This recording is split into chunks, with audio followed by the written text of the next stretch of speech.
हाल ही में वित्त मंत्री निर्मला सीतारमण मंगलवार को 23 जुलाई को लगातार 7वीं बार बजट पेश किया है। सीतारमण ने अपने 1 घंटे 23 मिनट के भाषण में युवा, गरीब, महिला और अन्नदाताओं को ध्यान में रखते हुए विशेष 9 सूत्रीय योजनाओं का ऐलान किया, जिसमें बिहार को 58,000 करोड़ रुपए और आंध्र प्रदेश को 15,000 करोड़ रुपए की मदद मुहैया कराने की घोषणा की है। न्यू टैक्स रिजिम चुनने वाले करदाताओं को मामूली राहत दी गई है। केंद्रीय बजट 2024 में कृषि और उससे जुड़े सेक्टरों के लिए 1 लाख करोड़ रुपए की आवंटित की गई है। इसके साथ ही 6 करोड़ किसानों की जानकारी लैंड रजिस्ट्रेशन पर लगाई जाएगी। 5 राज्यों में नए किसान क्रेडिट कार्ड जारी किए जाएंगे।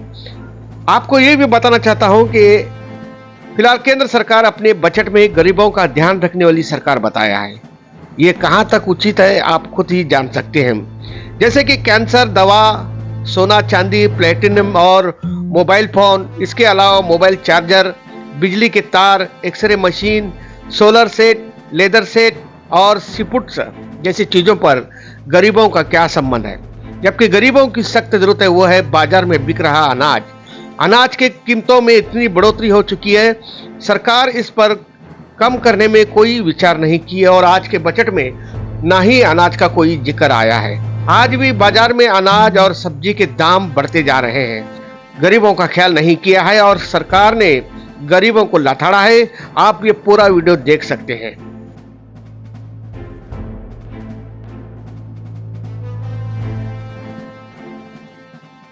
उनकी आवाज को रोकने का, उनकी आवाज को दबाने का लोकतांत्रिक परंपराओं में कोई स्थान नहीं हो सकता और इसका कोई पश्चाताप तक नहीं, दिल में दर्द तक नहीं।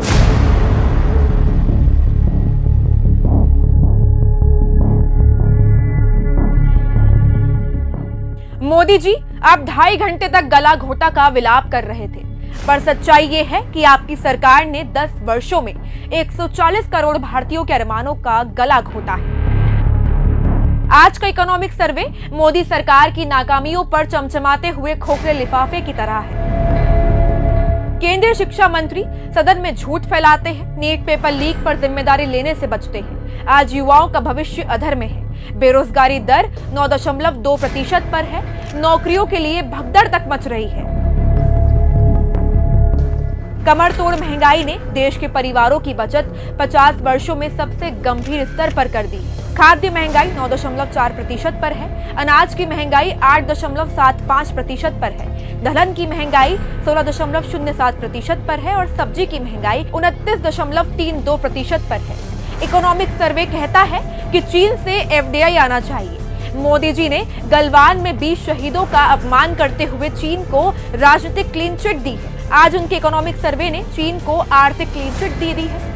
भारत में चीनी वस्तुओं का आयात 2020 के बाद 68% बढ़ गया है और चीन के साथ हमारा व्यापार घाटा 75% बढ़ गया है। और तो और किसानों के हालात खराब है। आज की ही खबर कहती है कि अब मोदी सरकार पिछले दरवाजे से किसान विरोधी 3 काले कानून फिर से लागू करना चाहती है। अन्नदाता किसानों की राष्ट्रीय औसत मासिक कृषि आय मात्र 5,298 है। इकोनॉमिक सर्वे सफेद झूठ बोलकर दावा करता है कि गरीबी लगभग खत्म हो गई। सच्चाई ये है कि देश में अमीरों और गरीबों के बीच अंतर 100 वर्षों में सबसे अधिक है। इकोनॉमिक सर्वे जमीनी सच्चाई से कोसों दूर है और ये देश का हर नागरिक जानता है।